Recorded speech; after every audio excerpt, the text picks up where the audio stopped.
तो मैं एक बात कहना चाहता हूं, चाहे मंथरा का की मति हो, बुद्धि हो, चाहे कैकेयी की बुद्धि हो, चाहे दशरथ जी की बुद्धि हो, इस बुद्धि पर पूरा अधिकार अगर विश्व की धरती पर किसी का है तो वो सरस्वती का है।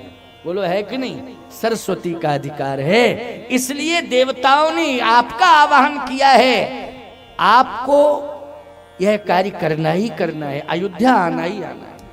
देवताओं ने आपका आवाहन किया है तो उचित किया है, ठीक ही किया है। सरस्वती ने कहा मैं तो भ्रमित हो गई थी, लेकिन आप प्रेरणा दे रहे हैं तो मैं आपका कार्य अवश्य करूंगा। सरस्वती जाती है अयोध्या में। अब सरस्वती विचार कर रही है कि करूं तो क्या करूं, मैं किसके पास जाऊं? दशरथ जी महाराज के पास जाऊं? नहीं नहीं, दशरथ जी महाराज तो धर्म धुरंधर गुणनिधि ज्ञानी, हृदय भगत मति सारंग पानी।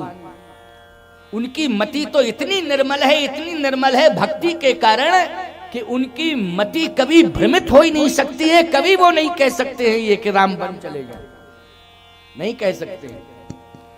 दशरथ जी की मति पर सरस्वती भी संदेह व्यक्त कर रही हैं, क्योंकि हृदय भगत मति सारंग पानी।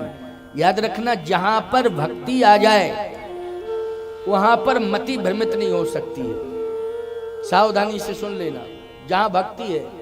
इसलिए कहता हूं कि चाहे जितने बुद्धिमान क्यों ना हो तुम, लेकिन भक्त बने रहना। अगर भक्त बने रहोगे तो याद रखना दशरथ बन जाओगे, क्योंकि दशरथ ज्ञानी भी हैं और भक्त भी हैं। दशरथ बन जाओगे। और यदि तुम भक्त नहीं रहोगे, केवल ज्ञानी रहोगे, तो भक्तहीन होने के कारण केवल ज्ञानी रहोगे तो दशरथ नहीं दसमुख बन जाओगे प्यारे। क्या बन जाओगे? दसमुख। दसमुख भक्ति को स्वीकार नहीं करना चाहता है। वो ज्ञानी तो है, ज्ञान का अभिमान भी है, लेकिन वो भक्त नहीं बनना चाहता है, ना भक्ति को स्वीकार करना चाहता है। ये बड़ी विडंबना है। हृदय भगत मति सारंग पानी, भक्ति हृदय में निवास करती है। इसलिए सरस्वती कहती है कि मेरी हिम्मत तो नहीं है कि मैं महाराज के पास जाऊं, दशरथ जी के पास। फिर कहां जाना चाहिए? तो कहा एक काम करो, 3 महारानियां हैं, कैकेयी, कौशल्या, कैकेयी और सुमित्रा, ये 3 महारानियां हैं। कहा ऐसा करो कि इन तीनों में से किसी एक महारानी को प्रभावित करो। सरस्वती ने कहा ये तीनों महारानियों में से किसी एक को भी प्रभावित नहीं किया जा सकता है। क्यों? इसलिए कि कौशल्यादि नार प्रिय सब आचरण पुनीत, पति अनुकूल प्रेम मिद्रण हरि पद कमल विनीत। देखो भाई, इस दोहे में भी मर्म छिपा है। कौशल्यादि नार प्रिय सब आचरण आदि, कौशल्यादि में कैकेयी आ गई, सुमित्रा आ गई। कौशल्यादि नार प्रिय सवाचरण पुनीत, पति अनुकूल प्रेम दृढ़ हरिपद कमल विनीत। कौशल्या, कैकेयी, सुमित्रा, हरिपद कमल विनीत। जो भगवान के चरणों से प्रेम करता है वो भक्त होता है कि नहीं? उसके जीवन में, उसके हृदय में भक्ति होती है जो भगवान से प्रेम करता है। हरिपद कमल विनीत का अर्थ है ये तीनों महारानियां भगवान के चरणों से प्रेम करती हैं, इसलिए तीनों में भक्ति है। तो दशरथ जी में भी भक्ति है, तीनों में भक्ति है माताओं में। अब किसे प्रभावित करूं?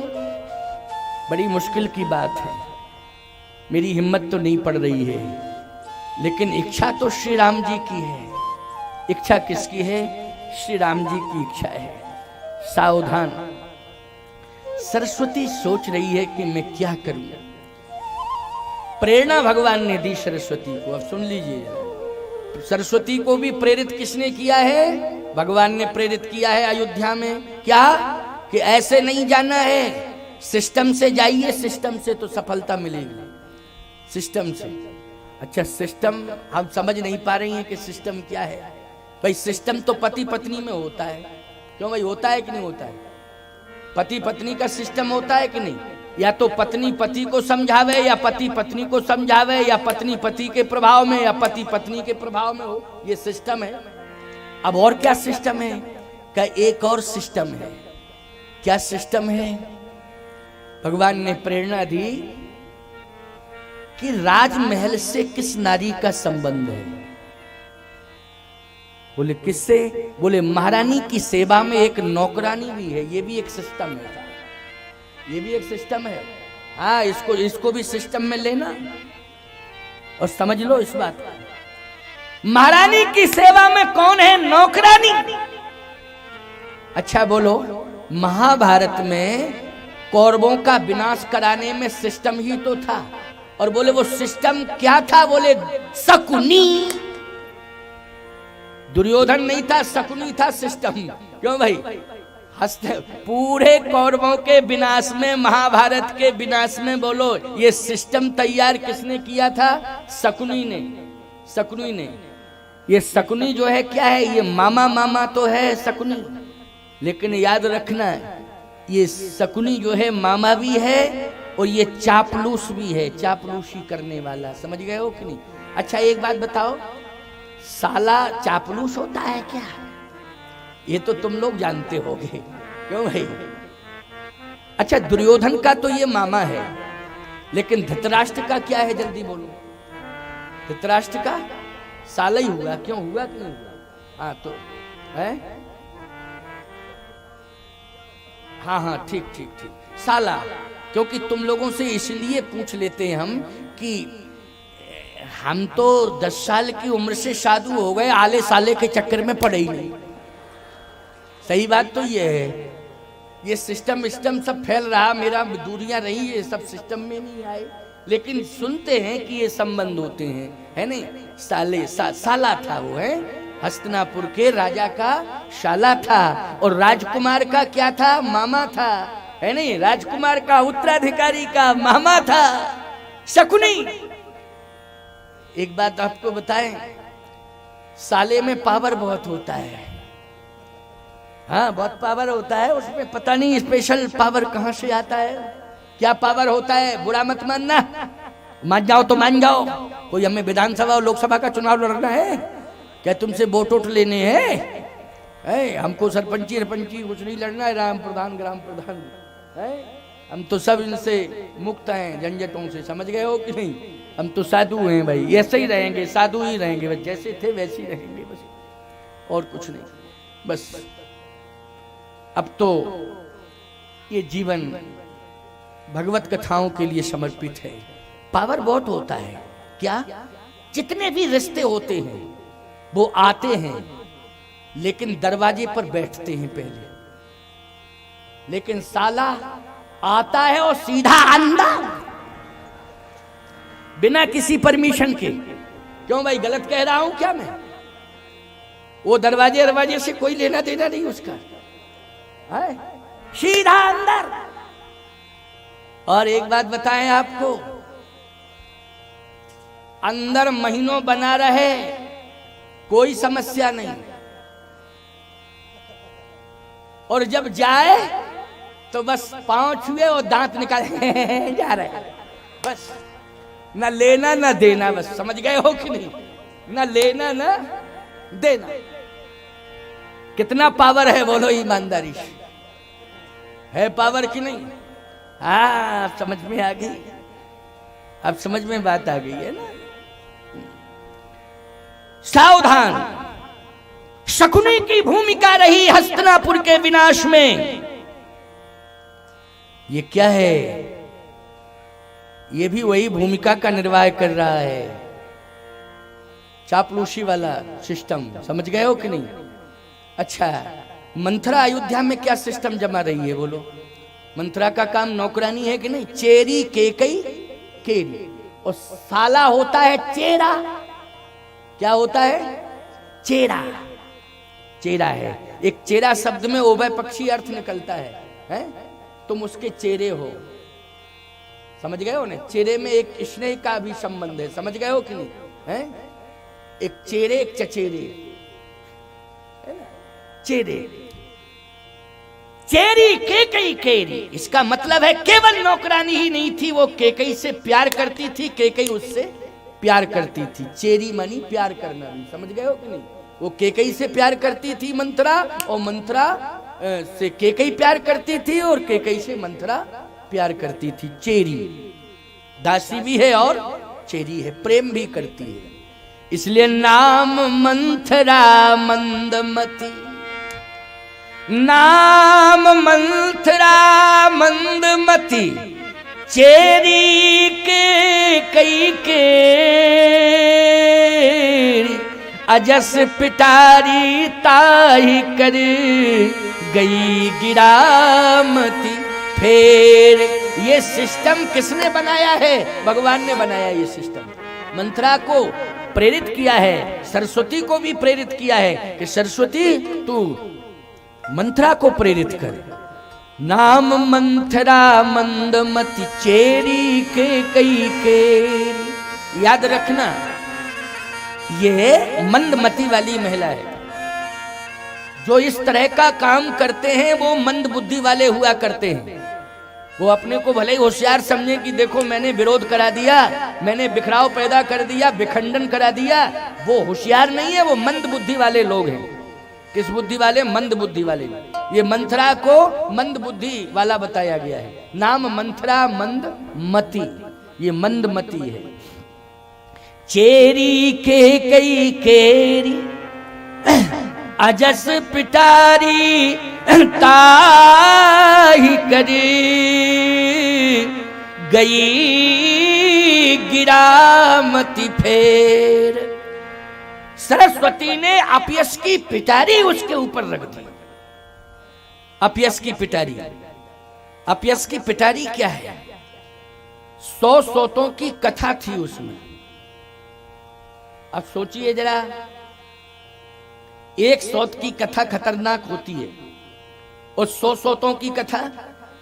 एक बात आपको बतावें, भारत के विद्वानों की बैठक बुलाओ और उनसे कहो कि 100 सोतों की कथा सुनाओ, कोई नहीं सुना पाएंगे। 1 2 4 की सुना देंगे, ज्यादा से ज्यादा कद्रु विंतन दीन दुख तुम्हें कौशला दे, है नहीं? पहले तो उसने यही सिखाया था, लेकिन ये सफलता नहीं मिली। कद्दू और वृंता की कथा सुनाने के बाद मंथरा को सफलता नहीं मिली, लेकिन काट कथा सत सबत की 100 सोतों की कथा सरस्वती जी ने उसको अपयश की पिटारी में बंद करके उसके माथे पर रख दी थी, उसके मस्तक पर, सिर पर रख दिया था। जब वो पहली बार में विफल हुई तो देवताओं ने कहा सरस्वती तुम भी विफल हो गई हो, तुम भी विफल हो गई हो। सरस्वती ने कहा प्रयास तो मैंने पूरा कर लिया, कि लेकिन विफल हो गई हो। केकई ने डांट दिया मंथरा को, कब खबरदार, अगर तूने राम विरोधी बयान दिया तो तेरी जीभ पकड़ के खींच लूंगी, हट जा यहां से, आंखों से ओझल हो जा, आइंदा कभी हिम्मत मत जुटाना, नहीं तो तेरी जीभ पकड़ के खींच लूंगी।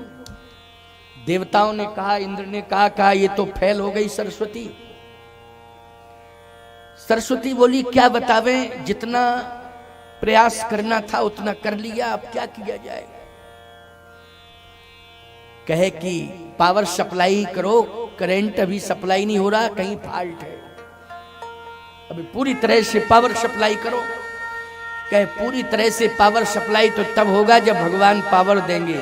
तो याद रखना, ये 100 सोतों की कथा मंथरा कभी नहीं सुना सकती थी, लेकिन याद रखना राम कीन चाहे सोई होई, मूक होए बाचाल पंग चढ़े गिरवर गहन। बोलो, मूक होए बाचाल पंग चढ़े गिरवर गहन। ये ताकत भगवान में है। बोलो, ये किसमें ताकत है? ये ताकत भगवान में है। या प्यारे याद रखना, कभी कभी बुद्धि में बहुत कुछ होता है, बहुत कुछ होता है बुद्धि में। सरस्वती जी कृपा किए हैं, सब कुछ है इसके अंदर, लेकिन वाणी से नहीं कह पा रहे हैं, बेचारे ही नहीं निकल पा रहे। सब कुछ है, लेकिन भगवान की कृपा होगी तो मूक होए बाचाल पंगु चढ़े गिरवर गहन। इसका मतलब यह है कि आज मंथरा को, अगर मंथरा में पावर सप्लाई किया है तो किसने किया है वो पावर सप्लाई? राम कीन चाहे सोई होई, भगवान ने किया है, स्वयं प्रभु राम ने किया है। अपना कार्य कराने के लिए मंथरा में वो पावर दे दिया है कि मंथरा की वाणी का प्रभाव कैकेयी मां के ऊपर पड़ जाए। मंथरा की वाणी का प्रभाव इसलिए मंथरा में कहत कथा सत सवत की 100 सौतों की कथा कहने का सामर्थ्य मंथरा में आ गया। और मंथरा ने जाकर के दोबारा जब प्रयास किया तो कैकेयी प्रभावित हो गई। बोलो, दोबारा में प्रभावित हुई, पहली बार नहीं हुई, दोबारा में प्रभावित हो गई कैकेयी। और जैसे कैकेयी दोबारा में प्रभावित हुई तो आपको मालूम है कनक भवन में बैठी थी, लेकिन कोप भवन में पहुंच गई। कहां पहुंच गई? कोप भवन में सीधी। ये 100 सौतों की कथा का प्रभाव था, सीधी कोप भवन में गई। अच्छा, कनक भवन के दरवाजे पर मंथरा बैठ गई। कनक भवन के दरवाजे पर मंथरा बैठ गई और कनक भवन से निकल के गई कोप भवन में कैकेयी पहुंच गई। याद रखना, कनक भवन में कोप भवन में बहुत अंतर है। क्या है? बोले, कोप भवन में क्रोध का निवास है। कौन वास करता है कोप भवन में? क्रोध। और कनक भवन में कौन वास करता है? बोले, कनक भवन में तो स्वयं भगवान राम निवास करते हैं। अयोध्या के कनक भवन में श्री राम जी बैठे हुए।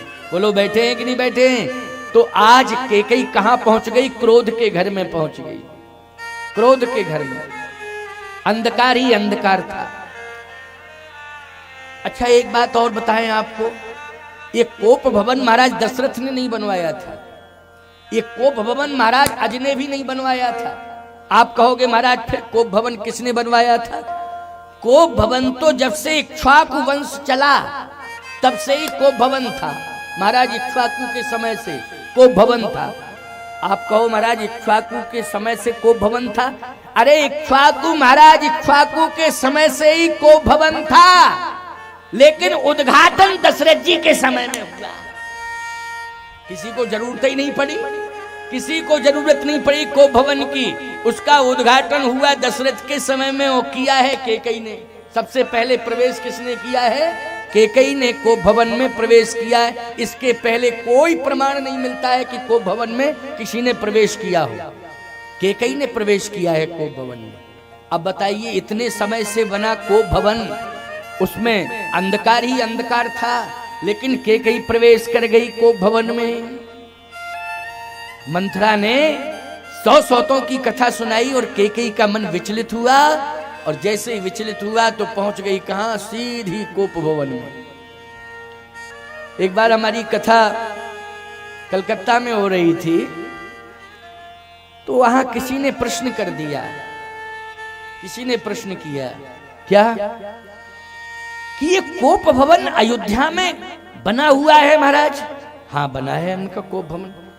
बोले, महाराज जी आज हमने कहा भौगोलिक दृष्टि से तो नियमानुसार आज भी बना हुआ है। बोले, महाराज जी पूरी अयोध्या में कोप भवन कहाँ है? हमने कहा जहां दशरथ जी का महल है वहीं पास में कोप भवन है। उस समय का अभी तक बना है। हमने कहा भूमि वही है, सिस्टम चेंज होता रहता है, लेकिन उसका जैसे कौशल्या भवन, कैकेयी भवन, दशरथ महल, ये सब बने हुए हैं ना अयोध्या में, बने हैं ना दशरथ महल वगैरह सब। मैंने कहा इसी तरह से कोप भवन है। बोले, महाराज फिर वहां लोग जाते तो नहीं है कोई? हमने कहा कौन जाएगा कोप भवन? फालतू की बात क्यों करते हो? कौन जाएगा कोप भवन में? क्यों भाई? अच्छा, एक बात बताओ, आगरा में जेल है, तो ये तो आप पूछ सकते हो कि महाराज जेल कहाँ है? अमुक जगह पर है, नक्शे में अमुक जगह पर है। अब कहा जाए तुम जाते हो वहां? अरे क्यों जाएंगे जेल में? हम अपराधी हैं जो जेल में जाए? बनी होती है, लेकिन ये जरूरी थोड़ी है कि जाया जाए। क्यों भाई? जाएगा वही सिस्टम से जाएगा व्यक्ति, अपराधी होगा, अपराध सिद्ध हो जाएगा तो जेल पहुंच जाएगा। लेकिन जेल को जानते सब हैं, जेल होती है, जेल को जानते सब हैं, लेकिन जो अपराध के सिस्टम से जुड़ गया वही जेल में प्रवेश करता है प्यारे, सभी प्रवेश नहीं करते। अपराध के सिस्टम से जो जुड़ता है वही उसमें प्रवेश करता है। जानते सब हैं, होती भी है जेल। ऐसे ही अयोध्या में कोप भवन है, लेकिन जानते हैं सब अयोध्या के लोग है भी कोप भवन, लेकिन जाते क्यों नहीं है? इसलिए कि कोप भवन में क्यों जाया जाए भाई? कोई जरूरत ही नहीं है कोप भवन में। कनक भवन में जाते हैं, हम दर्शन करते हैं, हनुमानगढ़ी जाते हैं, दर्शन करते हैं, सरजू मैया में स्नान करते हैं, जाते हैं स्नान करते हैं, लेकिन कोप भवन में है, लेकिन कौन जाए? कहे महाराज जी एक बात मैं कहना चाहता हूं आपसे। क्या? अगर हम सब राम के अनुयायी हैं तो राम की अयोध्या में कोप भवन है कि नहीं? हाँ है कोप भवन। तो अगर हम राम के अनुयायी हैं तो बड़े बड़े 5 स्टार होटल की तरह भवन बनवाते हैं, लेकिन आज तक किसी भी व्यक्ति ने अपने मकान के नक्शे में कोप भवन नहीं शिफ्ट किया, ना सिस्टम बनाया कि अलग से कोप भवन बनाया हो। क्यों? मैंने कहा इसलिए कि पहले ये कभी कभी नाराज होती थी तो अलग से कोप भवन बनता था। अब ऑलरेडी 24 घंटे टेम्परेचर हाई, पूरा मकान ही कोप भवन बन गया, तो अलग से कोप भवन बनाने की क्या जरूरत है? बोलो भाई, अलग से कोप भवन बनाने की आवश्यकता नहीं है। इसलिए मैं कहता हूं कि अपने घर को कनक भवन बनाओ, अपने घर को मंगल भवन बनाओ, अपने घर को कौशल्या भवन बनाओ। कोप भवन बनाने की जरूरत नहीं है।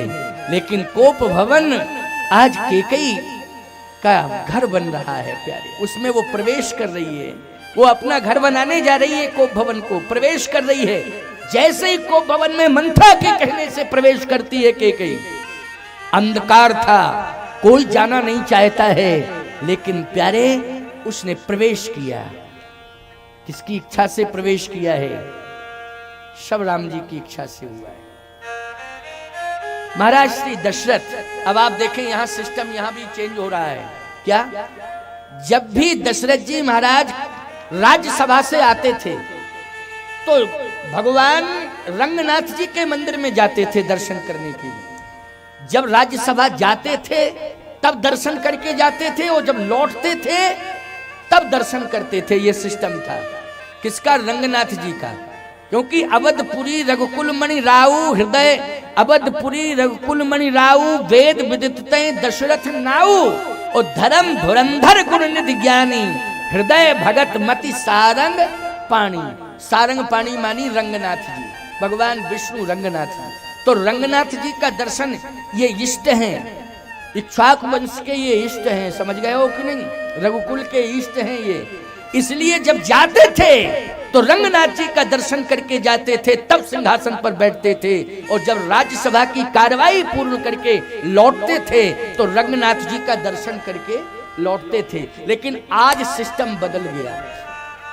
कैकेयी का सिस्टम बदला, दशरथ जी का सिस्टम बदला, दोनों का सिस्टम बदला है। हम प्रमाण दे रहे हैं रामायण का। क्या प्रमाण है? बोले यहाँ तो कैकेयी कोप भवन में प्रवेश कर रही है, वहां दशरथ जी राज्यसभा से आ रहे हैं। तो सांझ समय सानंद नृप गए कैकेयी गे। जिस भवन में कैकेयी रहती थी उसमें महाराज गए। जबकि लिखना तुलसीदास जी को ये चाहिए था, सांझ समय सानंद नृप गए विष्णु के गेह। विष्णु गेह मानी रंगनाथ का मंदिर। लेकिन रंगनाथ जी के मंदिर नहीं गए महाराज दशरथ, रोज जाते थे। लेकिन उस दिन भगवान राम ने ऐसी मति पलटी कि रंगनाथ जी तो बगल में रह गए, सीधे कैकेयी के दरवाजे पर पहुंच गए। सांझ समय सानंद नृप गए कैकेयी गे। एक बात आपको बताएं, प्रातः कालीन समय और संध्या का समय, बोलो भगवान के मंदिर में जाने वाला होता है कि नहीं होता है? मैं एक बात कहता हूं, आप, आपकी पत्नी और आपके बच्चे, ये सभी जाएं शाम को भगवान का दर्शन करने। आप अपनी पत्नी को लेके जाइए, बच्चों को लेके जाइए, दर्शन कराइए भगवान का। क्यों? संध्या समय में जो परिवार भगवान का दर्शन करता है, याद रखना उसकी रात्रिचर्या मंगलमय हो जाती है। उसकी रात्रिचर्या को स्वयं भगवान संभालते हैं। अच्छा भैया एक बात बताएं, जो प्रातःकालीन बेला में भगवान का दर्शन करते हैं परिवार के साथ, अथवा परिवार में रह के भगवान का पूजन करते हैं, तो उनकी दिनचर्या बहुत अच्छी होती है। प्रातःकालीन बेला में परिवार सहित भगवान का जो पूजन होता है, भगवान का जो पूजन करते हैं, उनकी दिनचर्या बहुत अच्छी होती है। और परिवार सहित संध्या के समय जो भगवान का स्तवन करते हैं, उनकी रात्रिचर्या मंगलमय हो जाती है। चर्याएं दो ही होती हैं, दिनचर्या और रात्रिचर्या। इसलिए ये रात्रिचर्या और दिनचर्या संभल गई तो ईमानदारी से बताओ, आपका जीवन संभल गया कि नहीं संभल गया? आपका जीवन संभल गया, आपका जीवन सुधर गया, आपका परिवार बन गया, आपके परिवार में मंगल आ गया। इसलिए ये प्रातःकालीन और संध्याकालीन ये दोनों में भगवान का पूजन स्तवन होना चाहिए और परिवार सहित सम्मिलित होना चाहिए, परिवार सहित जुड़ना चाहिए। चर्याएं दोनों, दिनचर्या और रात्रिचर्या, ये दोनों ही संभल जाएंगी। लेकिन आज महाराज की रात्रिचर्या बिगड़ गई। समझ गए कौन सी चर्या बिगड़ गई? रात्रिचर्या। स्पष्ट रामायण का वाक्य है, मैं नहीं कह रहा हूं, रामचरितमानस का। रात्रिचर्या क्यों बिगड़ी? क्योंकि संध्या के समय संधि काल में पत्नी के दरवाजे पर पहुंचे, पत्नी के भवन में पहुंचे। पहुंचना चाहिए था परमात्मा के भवन में, पत्नी के भवन में पहुंच गए। बोलो रात्रिचर्या बिगड़ गई पूरी कि नहीं बिगड़ गई? बिगड़ी। कैसे बिगड़ी सुन लो जरा, मैं थोड़ी कह रहा हूं, रामायण में लिखा है। साझ समय सानंद नृप गयऊ के कई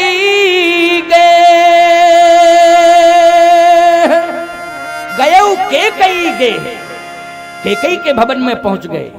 और जैसे ही पहुंचे तो मंथरा बैठी बैठी रो रही थी। यहीं से संध्या बिगड़ गई। साहब बिगड़ गई कि नहीं? मंथरा बैठी बैठी रो रही थी, आंखों में आंसू निकले मंथरा के, और ऐसे आंसू निकल रहे थे कि जैसे सावन भादों की झड़ी लग गई हो। ये बनावटी रोना था उसका, समझ गए हो?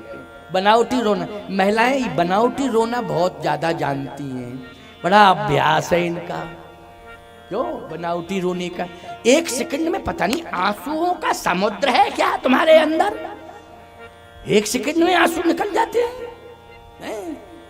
प्रयास करो तब भी आंसू बड़ी मुश्किल से निकलते, लेकिन एक सेकंड नहीं लगता है साहब, आंसू निकल जाते हैं। रोने का बहुत अभ्यास है। बेटी की विदा होती है, कल मैंने परसों सुनाया था, तो परिवार के लोग रोते हैं, पड़ोस की महिलाएं भी बहुत रोती हैं, बहुत रोती हैं। लेकिन मैं कहता हूं कि रोती तो हैं ही हैं, लेकिन पूरा मकान ही खराब कर देती। क्यों भाई? हैं वो क्या हम जानते नहीं वो सब, लेकिन है नहीं। तो कहने का मतलब मेरा ये है, आंसू ये मंथरा के कपट के आंसू हैं, कपट के आंसू, आंसू निकल रहे हैं। दशरथ जी ने कहा मंथरा क्यों रो रही है? मंथरा और रोने लगी। दशरथ जी ने कहा केकई कहां है? तो मंथरा रोते हुए इशारा करती है को भवन की ओर, हाथ से इशारा कर रही है को भवन की ओर। दशरथ जी की मति देखें आप, रात्रिचर्या कैसे बिगड़ रही है।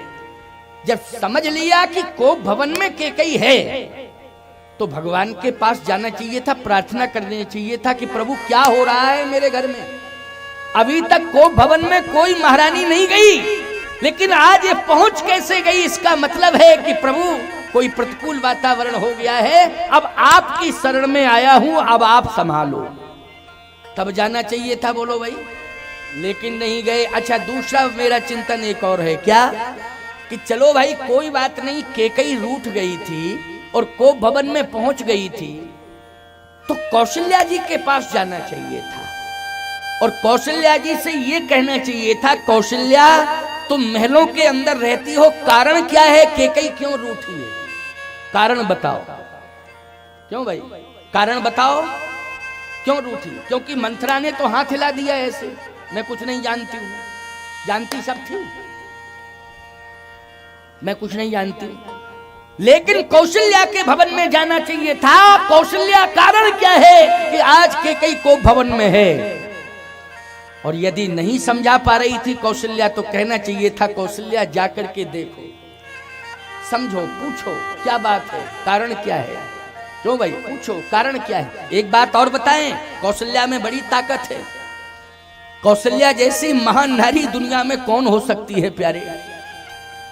प्रतिकूल, चाहे जैसा प्रतिकूल वातावरण क्यों ना हो, लेकिन कौशल्या जी में वो ताकत है कि प्रतिकूल वातावरण को अनुकूल वातावरण में बदल देती हैं। ये क्षमता माता कौशल्या में है। केकई के हृदय को बदलने की ताकत कौशल्या जी में है। केकई के हृदय को बदलने की ताकत किसमें है? कौशल्या जी में है। याद रखना, क्योंकि कौशल्या की जो महिमा है उस महिमा का वर्णन जब आगे होगा प्रसंग में तो समझ में आ जाएगा। हो सकता है भगवान ने चाहा तो आज ही वर्णन कर दूं, लेकिन धैर्य धारण करना, क्योंकि ये प्रसंग आज का बहुत महत्वपूर्ण है। इतना महत्वपूर्ण है कि जैसे समुद्र की गहराई में कोई डुबकियां लगावे और उसमें मोती निकालने की कोशिश करे तो मोती कैसे निकलते हैं मुश्किल पड़ेगा। क्यों? समुद्र की गहराई में पहुंचने पर मोतियों को निकालना, ये भाव के मोती निकाले जा रहे हैं। लेकिन प्यारे कोशिश पूरी है कि भाव के मोती निकाल करके आपके बीच में आपको प्रदान करूं, आपको भाव की भूमिका से जोड़ करके संतुष्ट करूं। ये मेरा शंकर है। आज महाराज श्री दशरथ ने कौशल्या जी की ओर भी ध्यान नहीं दिया, भगवान विष्णु की ओर भी ध्यान नहीं दिया और सीधे गए कैकेयी जहां रूठी बैठी थी वहीं पहुंच गए। अच्छा, जैसे ही पहुंचे आप देखना वातावरण, रात्रिचर्या कैसी बिगड़ती। सांझ समय, ये संधि काल है, संधि काल है। संधि काल में वातावरण कैसा बिगड़ रहा है इसको समझने की कोशिश करिए। महाराज पहुंचे तो कैकेयी को भवन के अंदर है।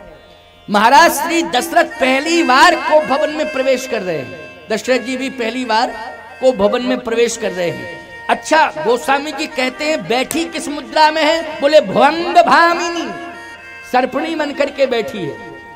अच्छा बोलो, अंधेरे कमरे में अगर सर्प बैठा हो तो तुम प्रवेश करोगे कि बाहर भागोगे? जल्दी बोलो, बाहर भागोगे कि प्रवेश करोगे? लेकिन नहीं प्यारे, भुवंग भामिनी सर्पणी बन करके कैकेयी अंधकार में बैठी हुई है, लेकिन महाराज का साहस देखो, पीछे नहीं हटे, वो अंदर प्रवेश कर गए। इसका मतलब है कि मृत्यु का समय नजदीक आ गया है, इसलिए वो स्वयं अपने आप को मौत के हवाले करना चाहते हैं। इसलिए भंग भामिनी से डर नहीं रहे हैं, सर्पणी से डर नहीं रहे हैं, पीछे नहीं हट रहे हैं, बस डायरेक्ट पहुंच रहे हैं, डायरेक्ट पहुंच रहे हैं। अब आप और सुन लीजिए, मृत्यु योग होता है। राम के पिता का भी मृत्यु योग आ गया था, ये मृत्यु योग चल रहा था। समझ में आई बात कि नहीं? ये मृत्यु योग था, राम जी के पिताश्री का मृत्यु योग है, ये टल नहीं सकता है। अशोक, तुम्हारा सहयोग आ गया है, हमने सुन लिया। आ जाएगा 5 कुंटल गेहूं और 1 टीन शुद्ध घी और 1 कुंटल चीनी, ये इन्होंने कामद ग्रहण पूर्णा भंडार में समर्पित किया। अशोक पुजारी ने, आशीर्वाद है मेरा। ये मेरे शिष्य भी हैं, दीक्षा भी लिए। एक बार हमारी कथा भी कराई थी, बहुत अच्छी कथा कराई थी।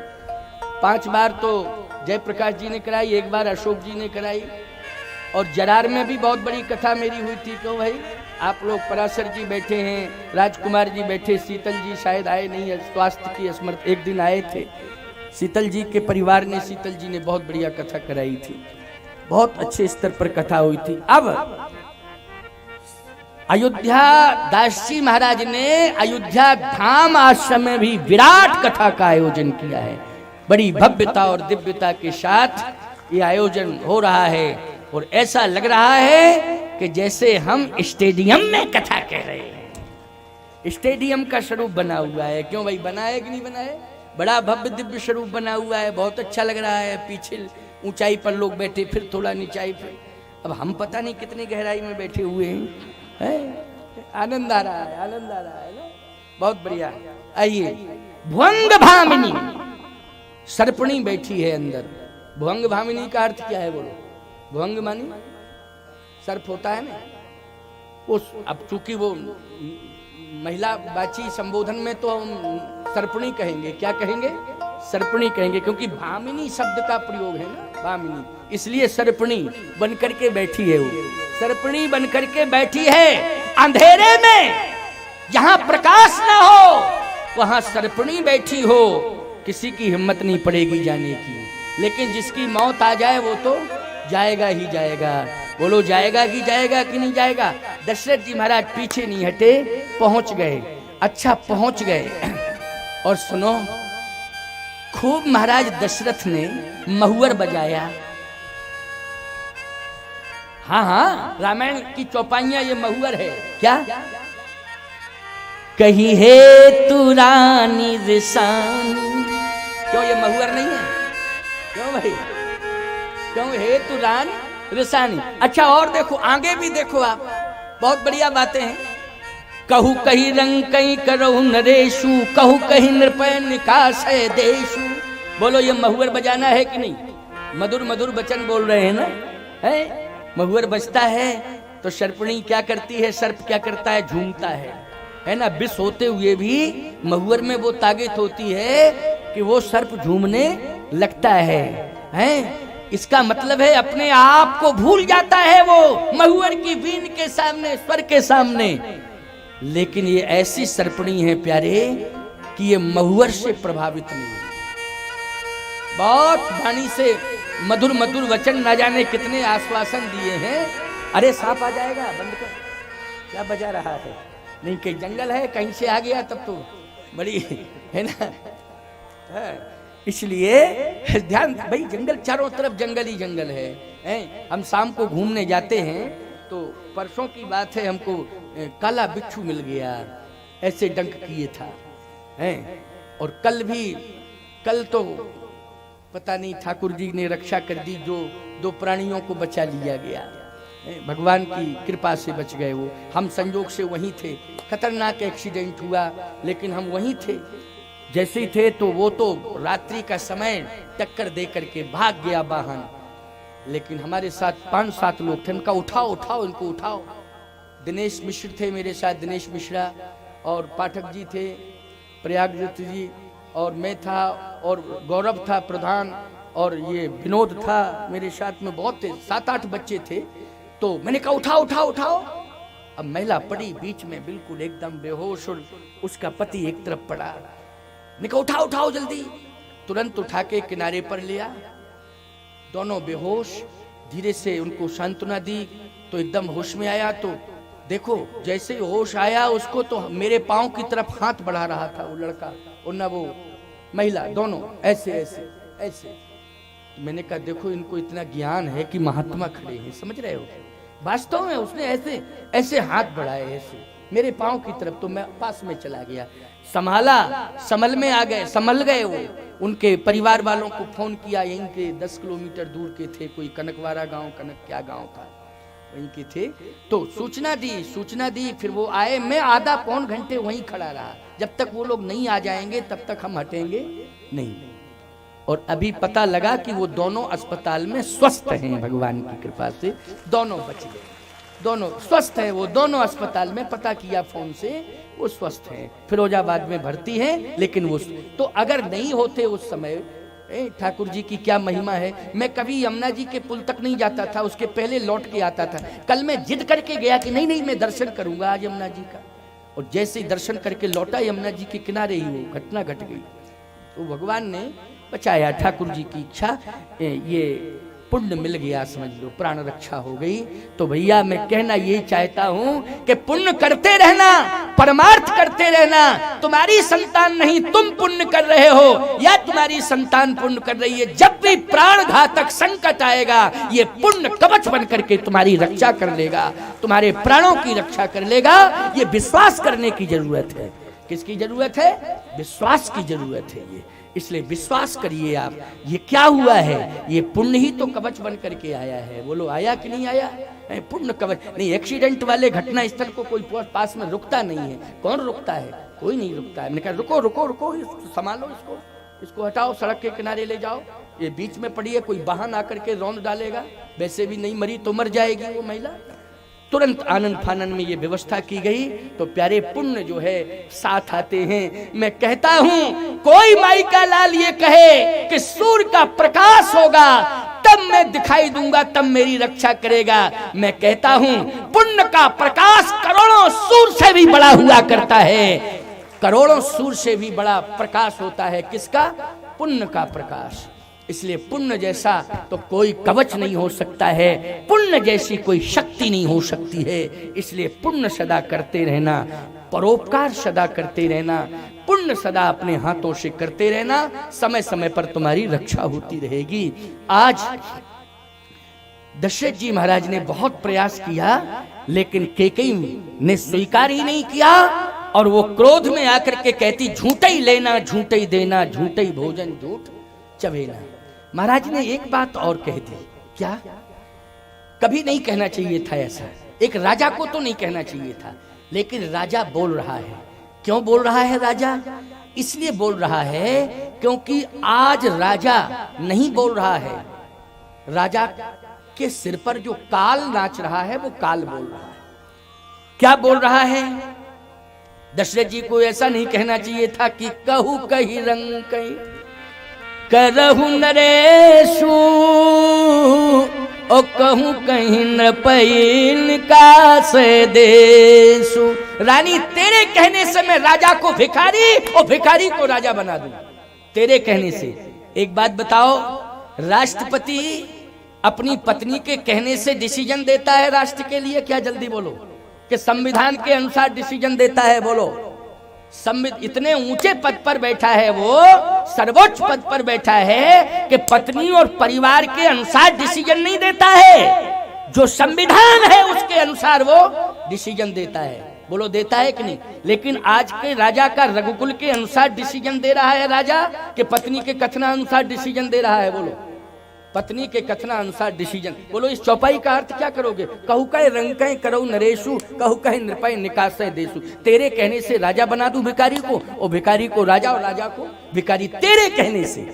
इसका मतलब है कि संविधान नहीं बोल रहा है, पत्नी के अनुसार बोल रहा है राजा, कि तेरे कहने से। याद रखना, ये नहीं कहना चाहिए था महाराज को, लेकिन महाराज को पहले भगवान के मंदिर में जाना चाहिए था, महाराज को पहले कोप भवन के पहले कौशल्या जी के पास जाना चाहिए था, महाराज को विचार करके कोप भवन में प्रवेश करना चाहिए था। लेकिन नहीं, महाराज सीधे बिना विचार के कोप भवन में प्रवेश करते हैं और बिना ही विचारे कह रहे हैं क्या कह रहे हैं? तेरे कारण मैं तेरे कहने से राजा को भिखारी और भिखारी को राजा बना दूं। तो कैकेयी बोली, सुनो अब सुनो। हाँ सुनाओ, भिखारी किसको माना है तुमने? दशरथ जी बोले, मैं नहीं समझ पाया किसको माना है। अच्छा, राजा किसको माना है? राजा कहा, राजा तो मैं राम को मान रहा हूं, सभी मान रहे हैं, और संकल्प ले चुका हूं, राजा बनाने ही जा रहा हूं, और राजा राम जानकी रानी।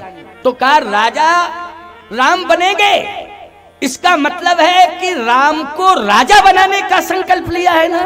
हाँ। भिखारी किसको माना है? जिसे राजा बना रहे उसको भिखारी बना, और जिसको भिखारी माना है उसे राजा बना दो। तो भिखारी किसको माना है? कहा, सुनिए महाराज, कान खोल करके सुनिए। रिश्ता छोटे से छोटा भी होता है तब भी निमंत्रण जाता है, लेकिन भिखारी के यहां किसी ने कभी कोई निमंत्रण नहीं भेजा है। भिखारी के यहाँ सूचना पहुंचाता कोई? बताओ भाई, तुम्हारे घर में कोई उत्सव हो, लेकिन भिखारियों के पास सूचना नहीं पहुंचती है, ना निमंत्रण पहुंचता है, ना कोई सूचना पहुंचती है। भिखारी आ जाए तो उनको भोजन मिल जाता है। क्यों भाई?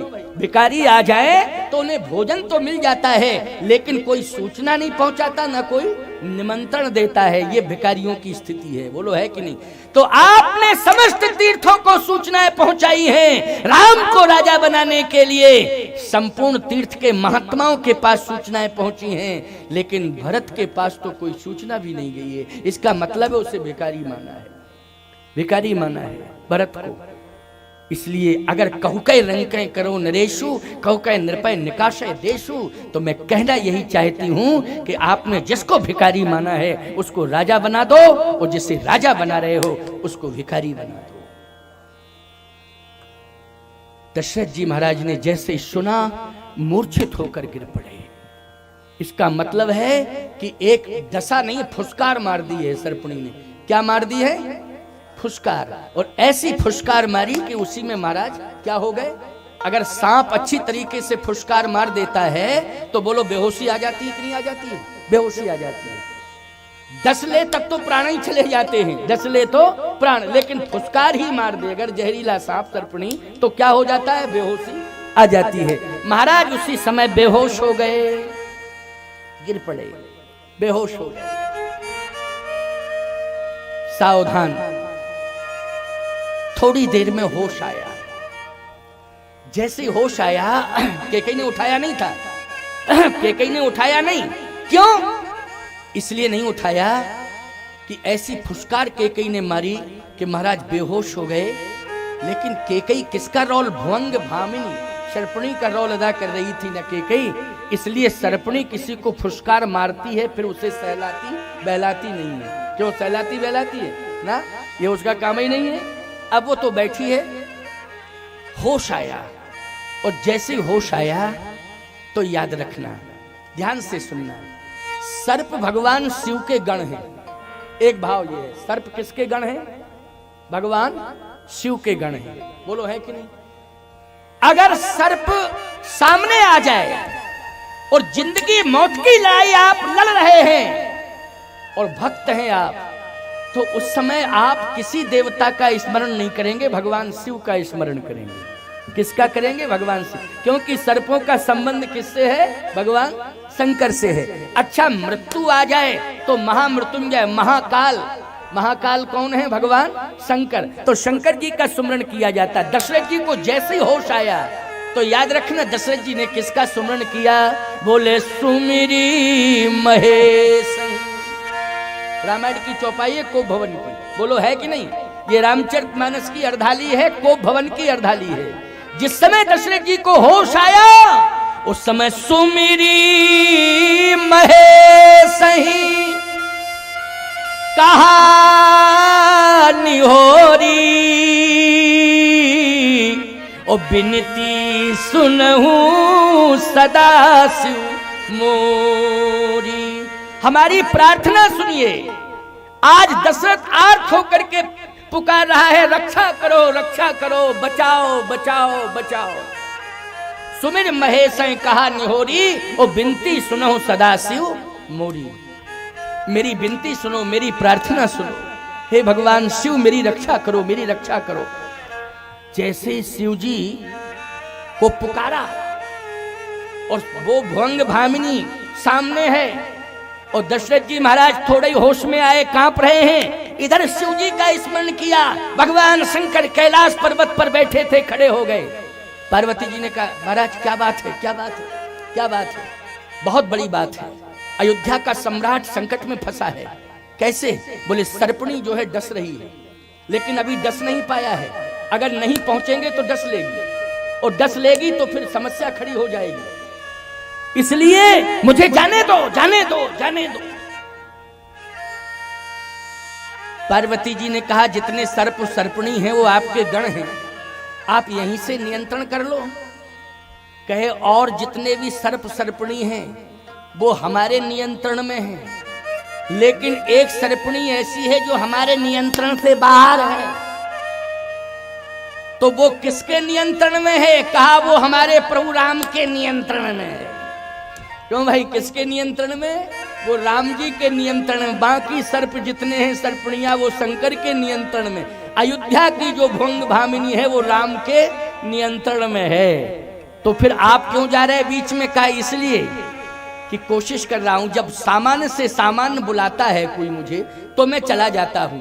यहाँ तो अयोध्या के सम्राट ही नहीं, राम के पिता हैं और मुझे बुला रहे हैं। सुमिर महेश हैं, स्पष्ट नाम लेकर के कहा है, सुमिर महेश हैं कहा निहोरी। तो अब मुझे जाना पड़ेगा, इसलिए मैं जा रहा हूं। शंकर जी आए, आ गए शंकर जी। अब सुनते जाओ, स्पष्ट रामायण का प्रमाण दे के कह रहा हूं, शंकर जी आ गए। कैसे प्रमाण है कि शंकर जी आए? जैसे ही आवाहन किया शिव जी का महाराज दशरथ ने, कैलाश के शिखर से उतरकर भगवान शंकर कोप भवन में आ जाते हैं। जैसे कोप भवन में आए, कैकेयी ने नहीं देख पाया, कैकेयी ने नहीं देख पाया शंकर जी को। क्यों नहीं देख पाया कैकेयी ने? इसलिए कि कैकेयी की आंखों में क्रोध है, और जिसकी आंखों में क्रोध होता है उससे परमात्मा दिखाई नहीं देता। समझ गए हो? क्रोध वाली आंखों से ईश्वर को देखा नहीं जा सकता, क्योंकि क्रोध पाप कर मूल, पाप का मूल होता है क्रोध, और जहां पाप का मूल हो वहां परमात्मा कहां रहेगा? कैकेयी को दिखाई नहीं दिए भगवान शंकर, लेकिन दशरथ जी को उठाया शंकर जी ने, और जैसे उठाया हाथ लगाया चैतन्यता आ गई, और देखा कि सामने भगवान शंकर खड़े हैं, भोले बाबा खड़े हुए हैं।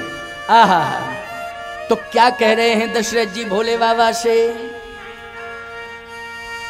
तुम प्रेरक